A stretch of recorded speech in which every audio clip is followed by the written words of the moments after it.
বন্ধুগণ নমস্কার। প্রথমে আপনাদের বলবো আপনারা আমার চ্যানেলটি সাবস্ক্রাইব করবেন, ভিডিওটি লাইক এবং শেয়ার করবেন। পাকিস্তানের ইসলামাবাদে গত 11 এপ্রিল আমেরিকার সাথে ইরানের প্রতিনিধিদের একটা শান্তি চুক্তি প্রক্রিয়া নিয়ে আলোচনা হয়েছে।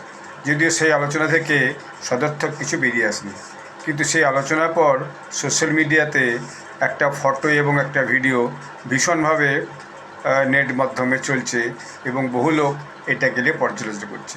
এটা আমি কদিন আগেই দেখেছি, 3-4 দিন আগেই। তো আজকেও দেখি সেটাতে বহু রকম কমেন্ট এসছে। তখন আমি বললাম কি ব্যাপারটা, কে এই মহিলা? এই মহিলাকে দেখা যাচ্ছে যখন আলোচনা শেষ হয়ে যাওয়ার পর কোনো ফল না বেরিয়ে vice president JD veins, Steve Witkoff যিনি পিস মিশন ইনচার্জ, এবং জারেড কুশনার ডোনাল্ড ট্রাম্পের জামাতা, যে এয়ারফোর্স 2 ফ্লাইট, সেই ফ্লাইটে ফিরে যাচ্ছেন, সেই সময় দেখা যাচ্ছে পাকিস্তানের প্রেসিডেন্ট আসিফ আলী জারদারি, উপপ্রধানমন্ত্রী এবং আরও মন্ত্রীরা সেখানে তাকে এয়ারপোর্টে টাটা বাই বাই করতে এসছেন, যাকে বলে অর্থাৎ ফেয়ারওয়েল বলা যায়, বা একটা বিদায় সংবর্ধনা জানাতে এসছেন। ইসলামাবাদ দিকে তিনি চলে যাচ্ছেন বলে।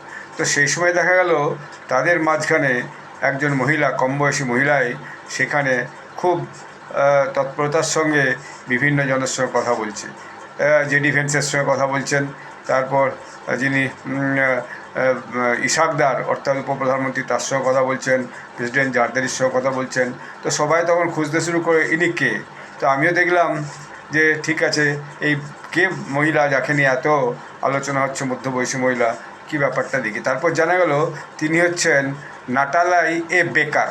তো নাটালাই এ বেকার এই ভদ্রমহিলা, তিনি হচ্ছেন deputy chief of mission DCF at the US embassy in Islamabad, Pakistan. তিনি ইসলামাবাদে যে আমেরিকার যে অ্যাম্বাসি আছে সেই অ্যাম্বাসির ডেপুটি চিফ অফ মিশন, অর্থাৎ তাকে ওই অ্যাম্বাসির হেডই বলা যায়। তো এই 11 এপ্রিল যে পাকিস্তানে একটা প্রকাশ্য কার্যক্রম হলো, সেখানে অংশগ্রহণের পর মার্কিন কূটনীতিক নাটালি এ বেকার অনলাইনে সবারই খুব দৃষ্টি আকর্ষণ করেন।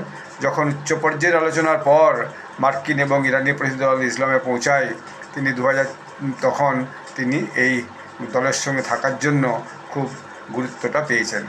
তিনি 2024 সালের আগস্ট মাস থেকে এই দায়িত্ব পালন করছেন এবং খুব দায়িত্বের সঙ্গে পালন করছেন, এবং এই মিটিংয়ে যাতে কোনো রকম গোলমাল না হয় তিনি তার জন্য সর্বস্তরে যাবতীয় ব্যবস্থা গ্রহণ করেছেন। ধন্যবাদ।